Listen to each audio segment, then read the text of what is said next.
Hello everyone and welcome to the Lisa Burke Show. Well, I am delighted to have an Asteroid Day show ahead of us. Anybody who knows me knows that science and space is a deep passion of mine, and so therefore I am very happy that Maher Kalaji, who is board director of the Asteroid Foundation and founder, it turns out, of the newly to be announced Luxembourg Rocket Society, you wrote to me, Maher, and you told me that you have an amazing lineup of people for this weekend's Asteroid Day festivities in Luxembourg. And in the room with me, I have Julie Payette, who is a Canadian engineer, scientist and astronaut who served also from 2017 to 21 as Governor General of Canada. I have Wanda Diaz-Merced, who is an astronomer who uses sonification for her work, and Hur Abdelrahman Al-Mazmi, who is a space science researcher at the United Arab Emirates Space Agency. So really a huge welcome to you all, and welcome to Luxembourg if it's your first time here. Maher, I'm going to just start with you. For anybody in Luxembourg who doesn't know you, or beyond the borders of Luxembourg, your background is chemistry, physical chemistry. You were at Bangor University as a lecturer and professor and head of the School of Chemistry. And I didn't know until I was reading about you, you've developed sensors for the detection of drugs and explosives. We're not going to talk about that now, but it was quite a highlight.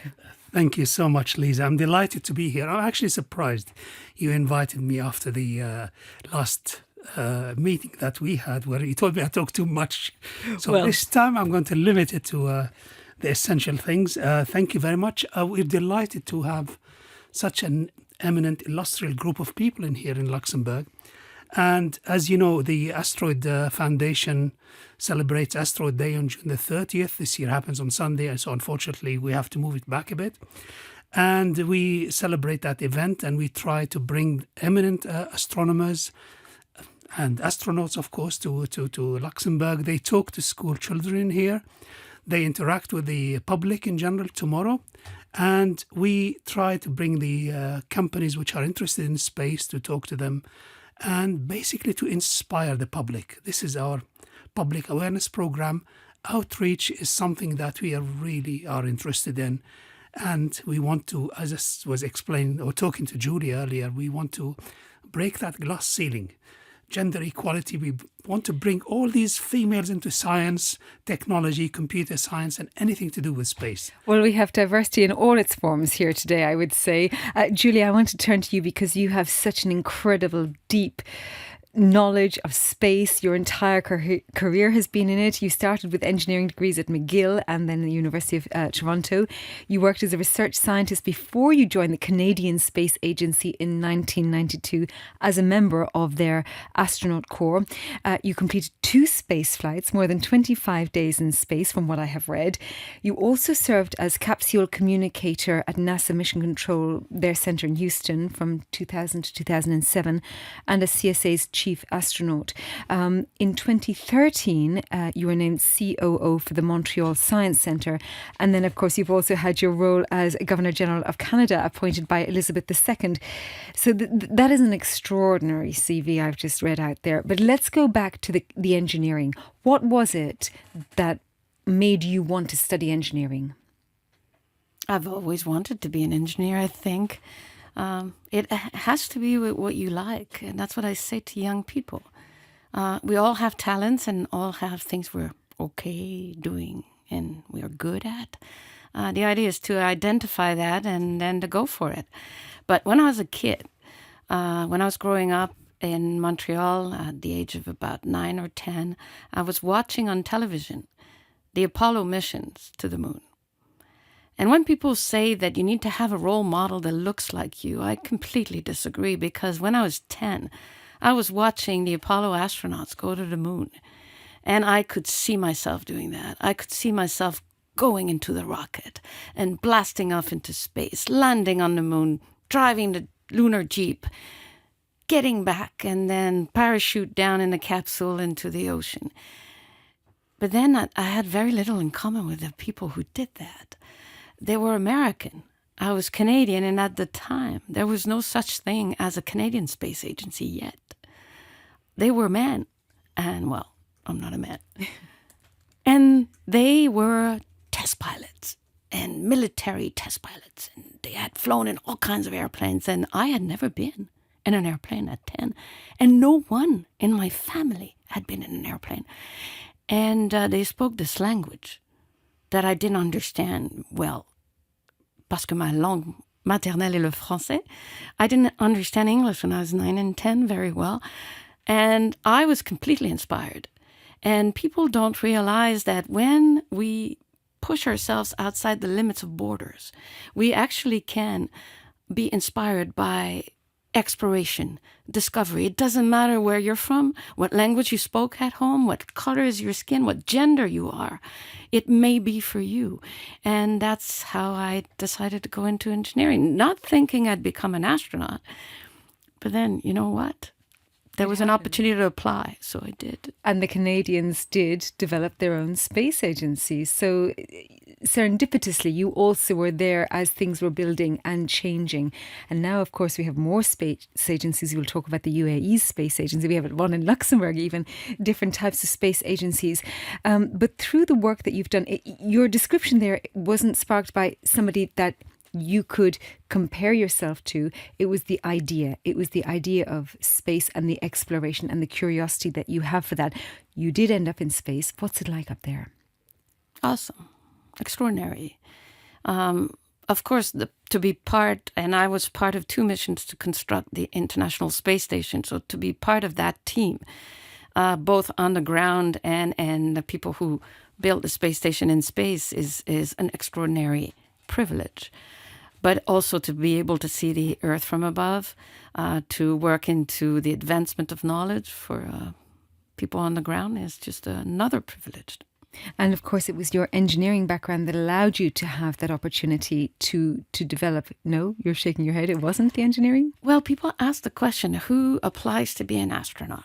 In the 90s, when I applied, we needed to have a scientific degree or an engineering degree or a medical degree because it is a technical job, an operational job.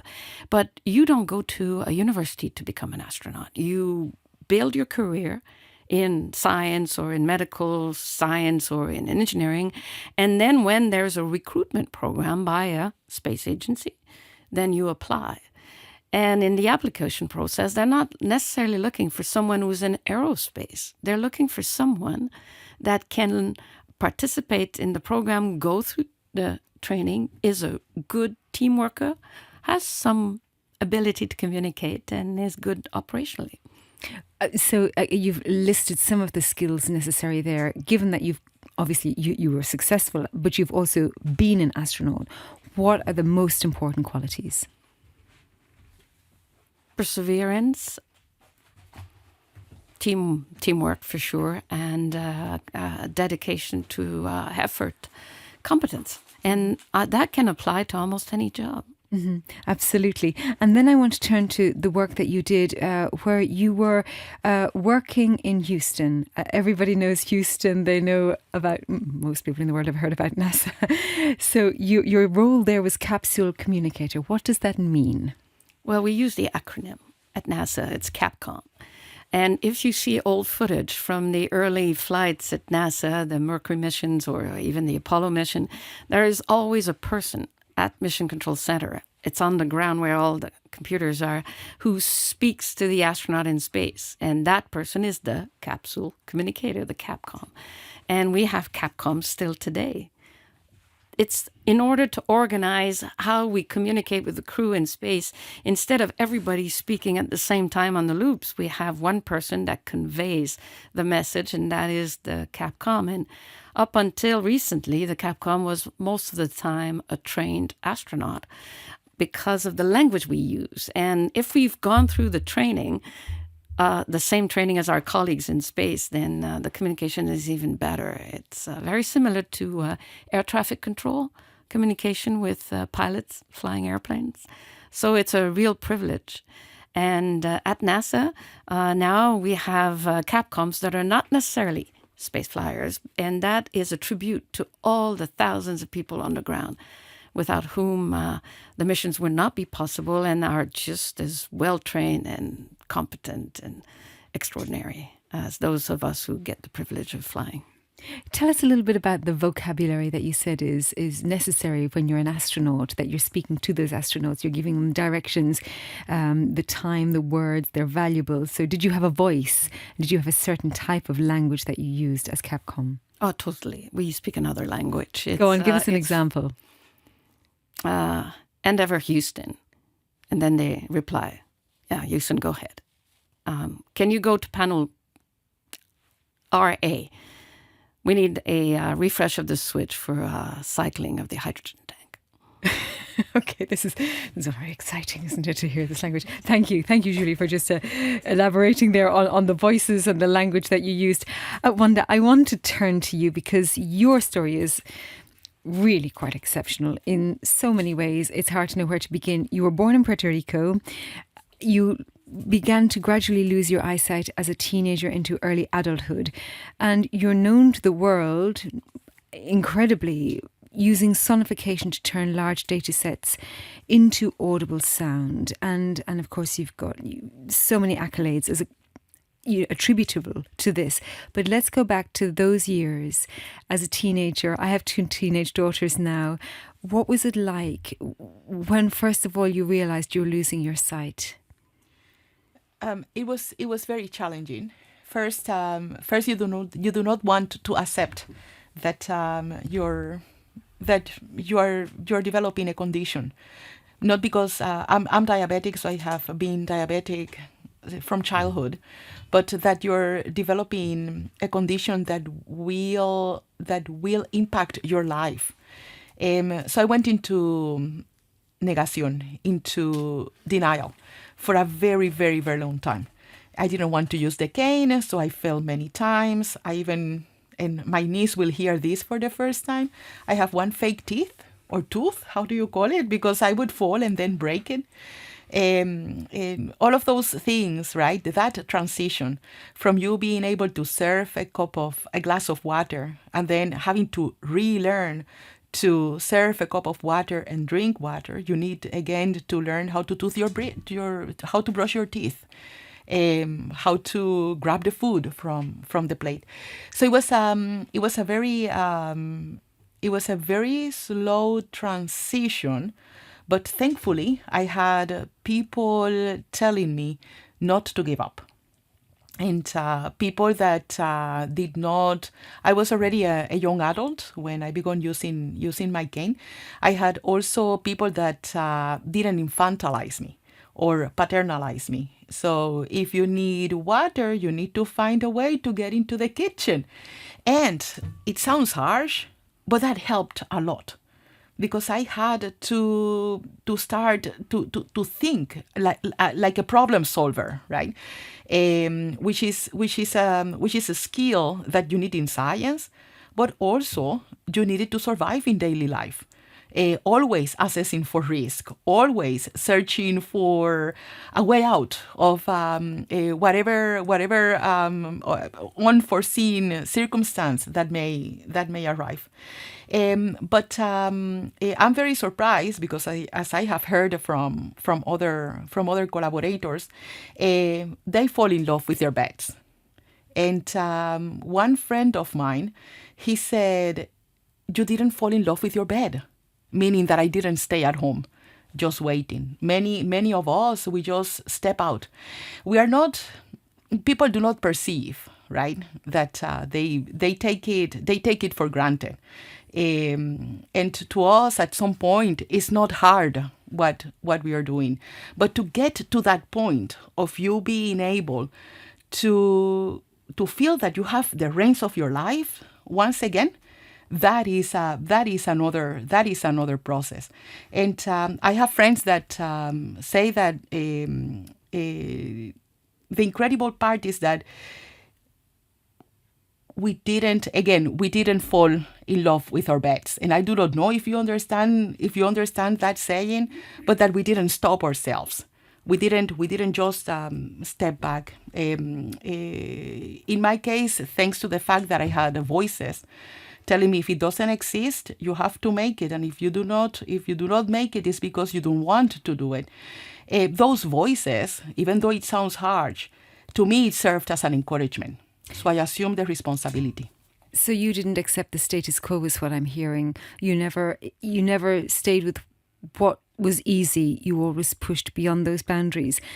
From what I've read of you, we've just heard from Julie, that example of seeing the Apollo mission and being inspired by that event. For you, I believe you heard live audio, a friend of yours at university played live audio of a sunburst. And this for you was a point of inspiration. So again, it wasn't a person. It was an event that was happening, an incredible event, a nature event. Yes. And that... I think your friend was doing a NASA outreach project at the time, and he brought you in to listen to this. Yes, real time. To me, that was incredible. Like I told the kids this morning at the lycée, I said, I told my friend, turn that off. It sounds horrible. And then when he said, you're listening real time, the galactic background. And then when he said, you're listening to a sunburst, I almost fainted. Right, a world of possibilities just opened up at that very moment. From a world that was closing quite rapidly, it just opened up. I want to talk about something else in your journey. Again, Julie mentioned that at the time she was starting off childhood to teenage years, there wasn't a Canadian space agency at the time. Now, you're from Puerto Rico. Again, my knowledge of Puerto Rico is not vast, but I'm pretty sure they didn't have a space agency either. And so here you are in a small part of Puerto Rico with extraordinary vision for yourself. Where did that come from? It comes from very good mentors. I do think that mentor and disciple is very, very important. And I had as a mentor Robert Candy, from NASA. NASA. You wrote to him, and yes. and he took you on. Again, from what I've read, you say that you didn't have the qualifications that he may have been used to, but Robbie, as you call him, Robert Candy, yes. from the NASA Goddard Space Flight Center in Maryland, he took you on. He was able to. I think he was born out of time. I think he was. His mind is the mind of a person from the year 2000. Is the mind that we should have, right? But it's the mind of a person ahead of time. And I didn't have the grades. I was studying a lot, but getting bad grades, very bad grades. Not because I wasn't studying, or because I didn't have interest, or because I lack the ability. It was because of lack of opportunity. And he just brought me. But you didn't give up. It took you 6 years to finish that degree that you're talking about. Yes. You redid some years. Yes. But you never gave up. No. And people laughing at me and telling me that this is not a field for you. And I wouldn't. I also have, Dr. Isaac Guiqueda as a mentor. And I have to repay my debt of gratitude to my mentors. And it's not, I don't pay that. The way of paying it is by not giving up. Mm-hmm. And then moving on from that, you also did some work with Harvard. Yes. And you actually, I'm trying to find my notes here, but from what I remember, you did some work with Harvard about sonification and visualization, and how easy it was to see black holes, either through sonification or visualization, or both. Yes. It came out from the results that sonification helped, but you were not entirely happy with the results. Very, very unhappy with the results. That's another way of putting it. Yeah, very. I apologize, right? That's no, I like honesty. I like honesty. Because when we did the experiments and I showed the results to Professor Matthew, and I said we cannot ever publish this. I have to change the research. I have to change my thesis. And he said, what? Why? Because what this says is that my collaborators left me out wittingly. And I don't want to say that. I'm evidencing that they were using audio and then they stopped. And I don't want to be negative, but this is what happened, right? It comes to subject, and I'm saying it happily. He said, no, we will publish it. And he knew me very well. He said, and you are not leaving the field. you will take this and then you will move it forward. Because they forgot. It's okay, people forget. Now, let's remind them and let's cause a transformation. Just with a grain of sand. It just takes one person, Wanda. So we continued working on real data, in some cases finding things that to prove that our techniques were effective, finding things that were already found, plus finding new things in that data that had already been analyzed. And sometimes getting new observations in order to find, to explore for new phenomena. Yeah, and the field of sonification of astronomical data, it's not entirely new. Karl Jansky used radio astronomy to hear the cosmos in the 1930s. And we have astrophysics, which has many, many words associated with sound. Yes. We have chirping, we have ringing, we have Whistler mode emissions. But audio wasn't really being used in the field. And you have pushed forward to create sonification software to aid all forms of astronomy in order to see the universe. I use the word see as in, well, that's not even the correct word. As perceive, yes. Perceive. Yes. Now, that's a better word. To perceive the universe and what is out there using all senses. You know how many black holes we would have found if we would have been using audio before? I have no idea. Tell me. I think we would have found like 10,000 black holes by this time, because they were using audio, they stopped using audio. And then when they began building the gravitational observatory in the United States, 1980s, 1970s, I do not know, forgive me, right? Please do not quote me. The idea of bringing the detections, right, the observations to the audible domain, they began recooking it, right? But they didn't have any perception experiments evidencing that audio does support.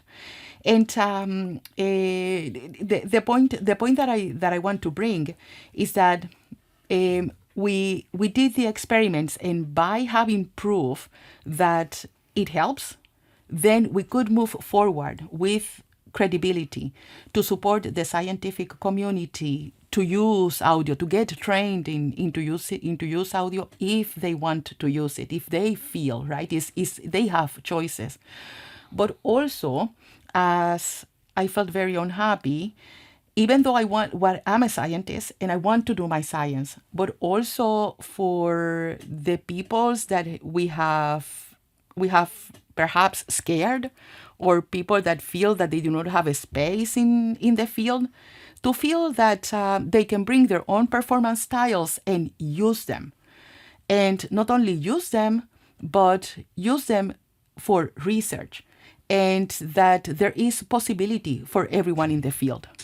And sonification, and we're talking about space here, but it's across all domains, really. I mean, we can look at data, which many people say is the oil of our generation right now. It's so important. And sonification and the software that you've developed can be used across multiple industries. Yes. In the genetics, biologies, marine sciences, there are a number of scientists already using sonification. The neuroscientists have been using sonification for a very long time. It's cross-disciplinary. It's cross-disciplinary. Even for time, for events changing in time, and also events changing in space. The thing is that there is a transition, right? There are tools and transitions that we have to put in place in order for it to be accepted as a mainstream tool. So if I want to go to outreach, I can use it for outreach, or if I want to do research, my research will be accepted and not diverted into solely an education and people outreach effort. There is a transition in the mindset. What the Asteroid Foundation has done with the panel tomorrow is that they are they are taking the ultimate action, which is that people have to sit down and explore the possibilities and explore scientifically what is the reality and the applications of the use of audio, and include everyone in the conversation. Even though it is something that the consciousness, equity and equality consciousness command for any performance style to be employed. And as I always say, based on the human right to equality that we all share, we should all come to the field and perform the exploration just as we are using our performance styles. So it is something that has to be used. But a good thing is that without growing the credibility, without providing the scientists, and they are very good people, but they want the evidence that it works. Mm-hmm. The trainings, and I'm a scientist. As a scientist, I understand it completely. So let's put those tools in place, so then the field can continue moving forward and can continue becoming a part of the mainstream research in astrophysics, in genetics, in marine sciences, in seismic sciences, and in seismic sciences they use it, in medicine. Well, I want to come back to your world. I mean, we're talking about how one perceives so many different things on a very intellectual and scientific way. But how do you perceive your world through what I imagine to be heightened senses of sound, perception, and perhaps also touch or taste? What is your world like? I'm a very good listener, as you can suspect. I'm a very good listener. I'm hypersensitive to touch, so it's something that I don't encourage much people to touch me, because I recoil a little bit, and it's not because I dislike the person. It's just because of sensitivities. But because I had to reprogram myself. I have discovered so much more from the heart of the people, from the voices of the people, everything that a voice says about your heart, about your life, about your state on daily basis. I have discovered so many things on daily basis inside my science that if I get let's say that sciences advances, like tomorrow someone says, and Wanda, we're going to give you a surgery and you will recover your sight, I will continue listening to sound. I will not abandon multisensorial perception because I have recovered my eyesight. And then I just want to bring it to a geographical spread here. Of course, as mentioned, you're from Puerto Rico. You did a lot of work in America in extraordinary institutions, some of the very, very best. You also did a PhD in Glasgow. So what was your Scottish experience like? Cold. The best experience of my life. Ooh. Even though when I left Glasgow, I tossed my shoes and I tossed my socks, and I said, never again, never again. My toes were shouting. They were like, no, what's happening? I said, it's just people. It's just people. I know you haven't seen people for a long time, but just quiet. You will get used to it. But it has been the best experience. The University of Glasgow was very kind at accepting me through Bobby Candy to do a PhD in astrophysics. Yes. In computer science. Yes, they didn't doubt.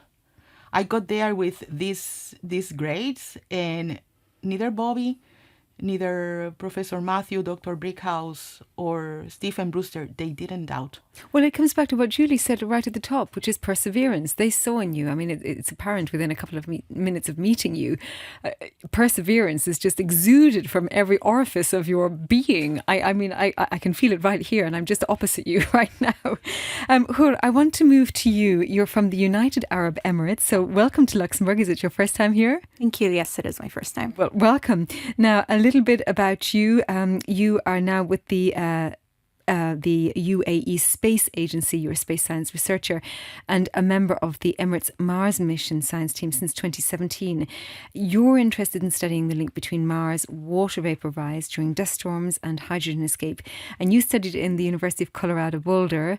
Boulder is a very famous place in America, of course, for a lot of asteroid research, a lot of sciences. Just talk to us a little bit about the University of Colorado for those who don't know its importance in the space industry. Yeah, so the UAE Space Agency has 2 missions so far, 2 interplanetary missions, the first being the Emirates Mars mission. And it's the first Arab interplanetary mission. And one of the main knowledge partners for that mission was the University of Colorado Boulder. And while I was working on the Emirates Mars mission, I got the opportunity to continue my studies working at the University of Colorado, or doing my master's at the University of Colorado, while also working on the Emirates Mars mission's Hope probe. So that's why they were our main knowledge partners. Some of my first mentors are there and are still there, and I learned a lot from the scientists that are at LASP, which is the laboratory for space physics. I think I don't know if I'm getting the acronym correct, but everyone believes you. Yeah, but they were wonderful there, and they were very enthusiastic about the knowledge transfer process and about getting the UAE up to where it needs to be to be competitive in the space sector in general. And then we continued with the secondary mission, which is the Emirates mission to the asteroid belt, which is what we're working on currently. Which we will come to. So the first one is Amal Hope, a spacecraft to Mars in 2020 that set off. And then you have targeted, and of course we're here for Asteroid Day, you have a very clear plan to target the asteroid belt. And you've targeted 6 asteroids and then to land on the 7th, which is a rare red asteroid. So why have you chosen these? And the 7th, last asteroid, is named Justitia. It's believed to be one of, as we know it right now, only 2 known red asteroids, which may have organic substances. So talk us about your plan as to why these 6/7. Yeah, sure. So our mission's main goal is to understand the origin and evolution of water-rich asteroids. We also have, that's the main science mission or science goal. We also have space resources goals, which are to explore the potential of use of asteroids for future space exploration missions, to use resources that can be found in the main asteroid belt. So the asteroids that were selected were chosen because they're diverse. We wanted to have a diverse tour of the main asteroid belt so that we can get a good understanding of a lot of different asteroids. And that's why we have 6 asteroids, and then we're rendezvousing with the 7th asteroid and deploying a lander on its surface. The 7th asteroid is interesting because it's one of the reddest known objects in the main belt, and it's interesting because we don't know why it's so red compared to the other asteroids found in the main belt. There's possibility of it having migrated from the outer solar system, but we still don't know why it maintained its redness after migrating into the main belt. So that's why we're trying to answer different questions about the main belt asteroids in general, since it is one of the first main belt tours that are going to visit 7 asteroids that have never been visited before. For those who don't have your geographical knowledge of space, tell our listeners where this asteroid belt is in comparison to other planets. Sure. So it's the main asteroid belt is between Mars and Jupiter. That's where it is. How far away is that? It's around 2 to 3 astronomical units, if I'm correct. So that's where our asteroids are, at least. A lot further than Mars. Let's put it this way. Yeah, it's beyond Mars. About double, roughly. I think it is. I'm not entirely sure my of the calculation, but it's a lot further than Mars. Now, also tell our listeners, how do you know there are red asteroids there? So it's from Earth-based observations. The spectral, so we can see that compared to other asteroids, it's spectrally more red than other asteroids. So it's using Earth-based telescopes that are used. And then how will you land there? So the landing is going to be after So we're going to be rendezvousing with the seventh asteroid. And that just means that we're going to be matching the speed of that seventh asteroid. And then we're going to start our science part of the mission at the asteroid, where we'll just use our 5 instruments that are on board the spacecraft to try to better understand the composition of the spacecraft, the thermal properties of the spacecraft, so that we can come to a conclusion of why it's so red. And after that, we'll have our lander phase. And the lander is just going to be dropped off the spacecraft and landing on its surface. I mean, Mahar, we have to come back to you really and explain why all of this hoo-ha about asteroids. Why are asteroids important? You know, tell us why this interest in asteroids.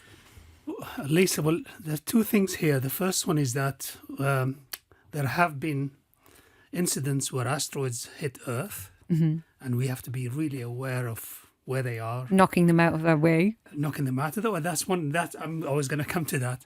So, you know, they can cause serious damage. I mean, the Asteroid Day festival that we celebrate occurs on the 30th of June, which is goes back to 1908, which when the Tunguska asteroid exploded over Siberia and burnt about 2,000 square kilometers of forest.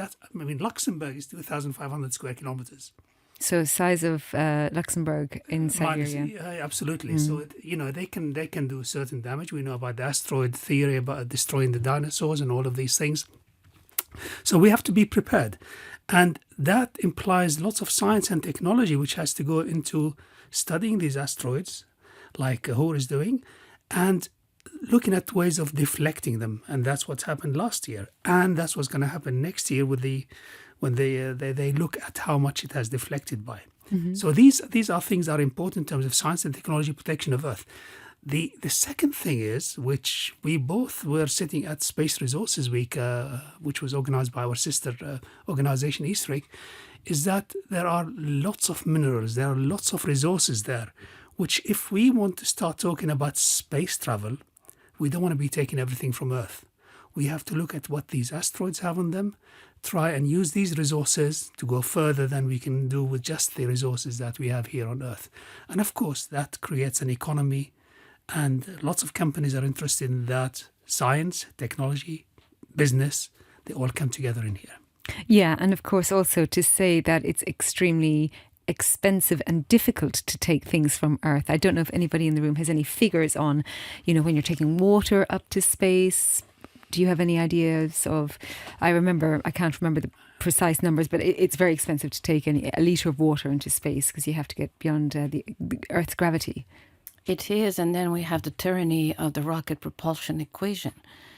The more payload you want to send in space, whether it is for exploration, for human, or for a satellite, the more fuel you need in your rocket. And there's a point in which it just doesn't work anymore. So we need more and more powerful rockets to put more payload in space or to send it further. So I think we need a bit of improvement into our propulsion systems in order to explore further. But at the moment, we do quite fine what we have. It is expensive and we have to bring everything. People ask often, what do we eat? What do we drink? And how do we produce electricity on board the International Space Station? Well, we produce water, we recycle water, we produce electricity with solar rays, and then we have batteries to keep those solar rays during the dark periods of the orbit. And those batteries have to be replaced, so we have to bring them from the ground. How do you produce water? We produce water in the space shuttle. We used to produce water through our fuel cells. A fuel cell use liquid oxygen and liquid hydrogen to produce energy. It's H2 plus O2 equals energy plus byproduct, H2O. In the space station, we use electrolysis of oxygen in there. Which brings a smile to Mahar's face as physical chemistry past coming to light again. Yeah, fuel cells are the delight of my life anyways. Well, I think I need to just take a sidestep here and ask you about what is this Luxembourg Rocket Society you're about to launch? Well, there's a group of us here in Luxembourg who are interested in There are a few rocket societies around us in different countries, in Belgium and Holland, and there's a big competition this year taking place in northern Portugal to see where the highest rocket can fly to. We want to bring this for two reasons to Luxembourg. The first one is the science and technology for school children, people who are interested in it, to understand about propulsion, about the design of the rockets. And the second thing is we want a Luxembourgish rocket to fly to outer space. But this is very exciting, Maher. What a lovely little scoop to land. I really enjoy that. So coming back to Asteroid Day, which is UN recognised, of course. It's a UN recognised day as well. I just want to ask you all the messages that are most important for you. Wanda, what message do you want to give to anybody who will come and listen to you or to see the work that you do? What do you want to inspire them with?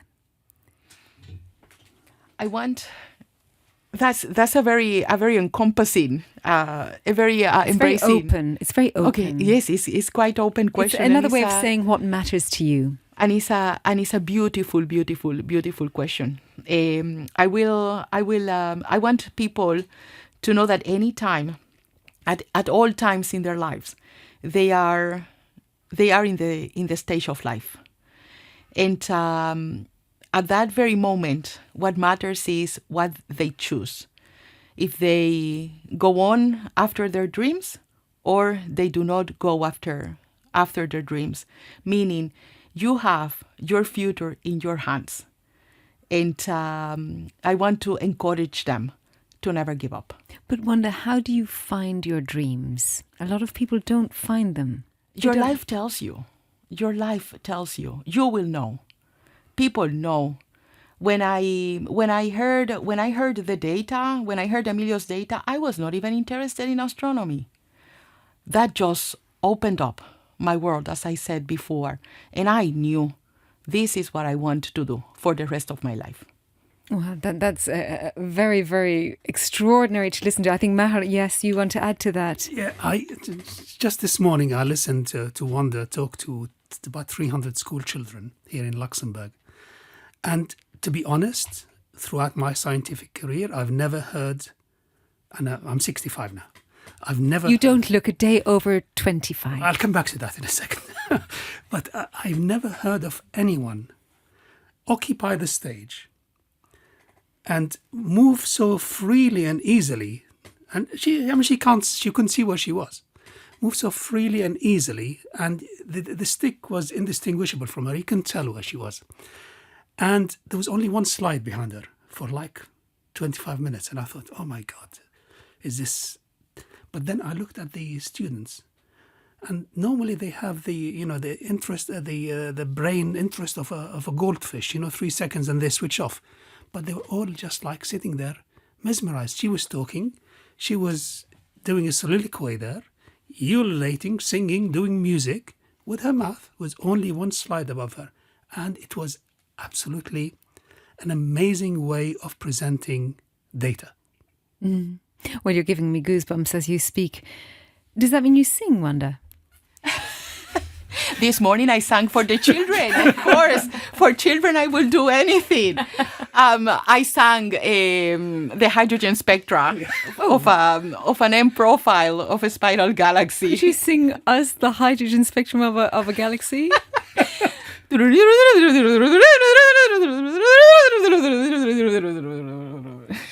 Thank you very much. It's a double peak. I think it's a double peak. There we go. Did you feel it? I wanted the children to tell me. I wanted to ask, did you hear the core? Did you hear the center? Actually, yes. Do you see from my mouth? Yes. Yes. But also, as Maher's describing, I can feel your energy. You have an extraordinary presence, a super, super presence.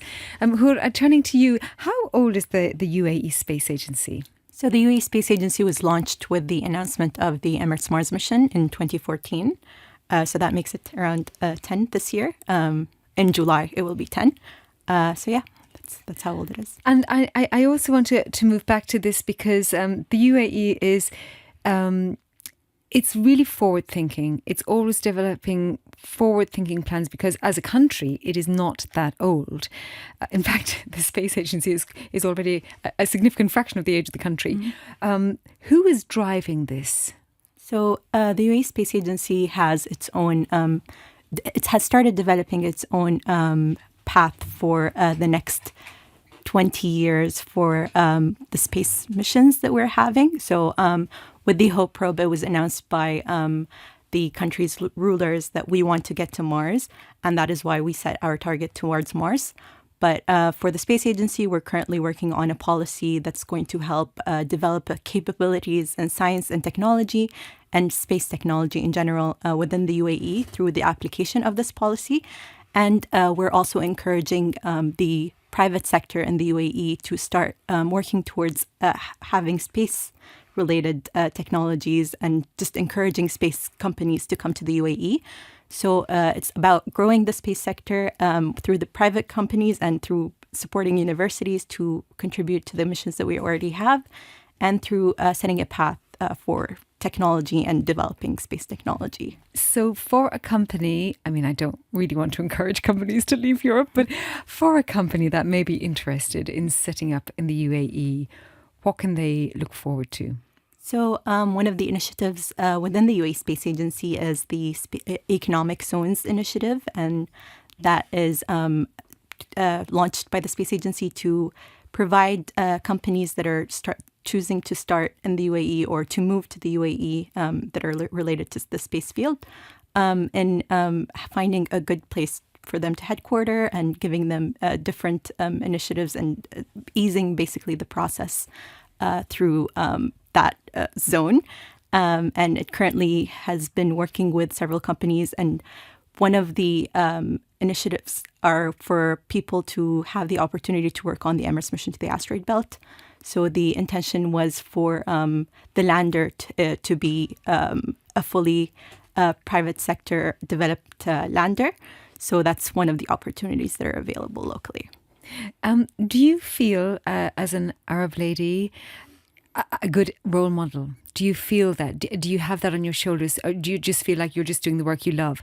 Or do you also feel that additional responsibility on your shoulders?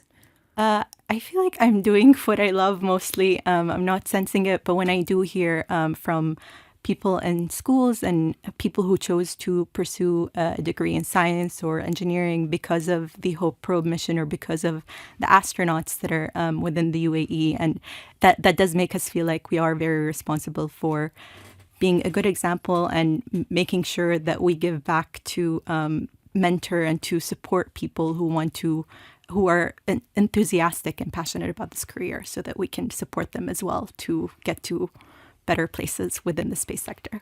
So, Julie, turning to you once more, you have a vast history in your career, in your education, of looking at the space world and how it is massively developed and become very global. What do you see as let's say, the top 5 industries in the space sector as we look forward into the next 10 years? Very much the industry that we have now, which is communication, guidance, GPS, which we cannot live without anymore. My children don't know a word. Science, including environmental monitoring and meteorology. Who can say that they're not looking at the weather forecast anymore?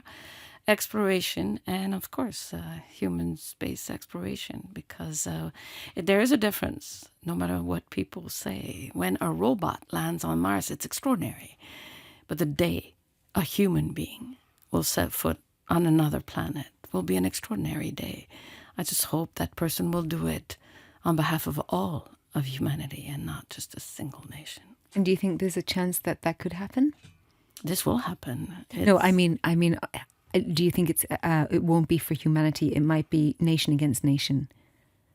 Well, let's hope not. If we look right now at one of the legacy of the International Space Station, it's like a beacon in the sky. We have on board people from different nationalities, from different culture, people that come from different background. And when we're up there, there's one team. We all rely on each other. Because while you live in a spacecraft, you know very well when you look and float to a window that you cannot stay in that spacecraft forever, and that spacecraft is your home, but also what protects you from the harsh environment of space that would kill you. And that home is what you see through the window. It's planet Earth. And interestingly, as you go around the planet Earth in lower Earth orbit, it takes about 90 minutes, an hour and a half, to do a full orbit, to go around the Earth once. And as you pass by, you spend most of your time over water, because the planet is mostly water. But when you go over a continent, unless it's a natural feature or unless you're looking at it at night where the cities are lit and you can see borders, you actually cannot see where a country stops and a country starts. You do not see borders. We actually share one planet. It's the only place where we can live right now. And that planet is our common and collective spaceship. So when you go out there and you look at the industry and it's one thing. But to go out there as a human being, you become more a citizen of this world as opposed to a citizen of a single nation. And if I go back to the International Space Station being a beacon in the sky, is we have right now 9 people on board the International Space Station, Russians and Americans. And we've had UAE astronauts, we've had people from Japan and people from Brazil and people from all over Europe. And we work as one team. And this maybe is an idea that we can, through diplomacy, effort, sharing, and will, perhaps diminish our ways of not getting along on this planet and do better. Well, we're all sitting here for space outreach, an educational framework in mind, perhaps. But as I hear you, I'm thinking you need to spend a lot more time on the political scene. I shake of the head there.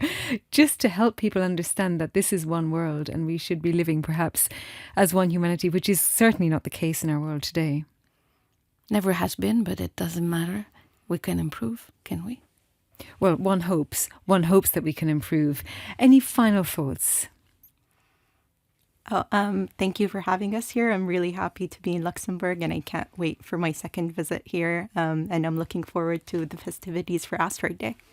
Well, I've already said my bit about Wanda. I mean, and I really I sit in awe in front of these ladies here. We come from the main region, Middle East. She's our first speaker or visitor from the Middle East and North Africa. in Luxembourg. In Luxembourg, yes. And we're really honored to have that. And I'm proud to have somebody from the region representing it here. It actually, there are a group of women there who have broken the glass ceiling. And that's what needs to continue over there. What they have achieved is extremely fantastic, and that's something which is for the future as well, for the future of the region. And we should also add on that point, as has been mentioned in different ways, she's here due to mentorship and support around her. Yes. And so I'm sure there were great people around you who encouraged you to go along on this path. And sitting here as well, Lisa, I feel like a young teenager, honestly. Well, I told you. And when I grow up, I want to be like Julie over there. I really do. This is my dream, to be something, achieve what she has achieved. And it's not too late. No. It is not. No, we Never know. We have the longevity pills now as well, don't we? I'm sure you're taking a few of those as well. Julie, some final words. I look at the opportunity that we have now. We will never have again asteroid colliding into this Earth that will provoke massive extinction, because we are now a space-faring world. And that is extraordinary. We can defend the planet from something that we could not control before. And that, to me, is exactly what science is about. It's about looking at problem, looking at data, making sure that that data makes sense and everybody is on the same conclusion, and finding solutions. Science, we need scientists, we need engineers, but we need creative people. We need a diverse world so that we can move forward. Wanda, I think you gave us a song, so you should speak us out, sing us out. What are your final thoughts for the audience? To support what Julie said about science and us working together, and to support Maher and my colleague here, I do apologize. Sure. I think science keep us talking, keep the nations talking to each other and harmonizing to each other, as the Asteroid Foundation is doing, bringing all of these people together to Luxembourg. I can foresee, and I wish to have another word. I can foresee that we will be able to establish a very, very, very, very strong foundation. So when we go out there to visit other worlds, it will be a harmonious and a one world going to represent all humanity. Thank you, Mahar.